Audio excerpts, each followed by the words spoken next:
Bienvenue dans l'univers sucré où même Annie n'est pas la seule à raffoler des sucettes. Et lorsque l'on évoque des sucettes, on pense évidemment à Choupa Choups, cette merveille internationale qui chatouille nos papilles depuis notre plus tendre enfance.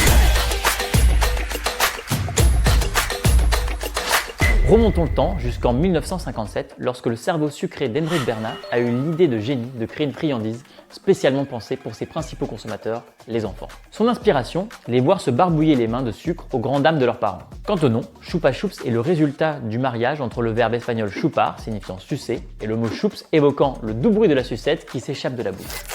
Mais avant cela, la marque s'appelait Gaulle, en référence à la forme de ballon qu'elle évoque. La révolution, Choupa Choups a été l'un des premiers bonbons à être vendus dans des pots, trônant fièrement sur le comptoir des magasins, permettant aux marmots d'y accéder sans intervention parentale. Visionnaire, non ? Initialement, le logo était plutôt basique, se composant simplement de différentes typographies, entre 1958 et 69. Mais en 1969, Henrik Bernard a eu une révélation. Une bonne marque a besoin d'un bon logo. Il décide de faire appel à son pote Salvador Dali. On raconte que la fleur jaune emblématique a été griffonnée par l'artiste à la terrasse d'un café sur un vieux journal.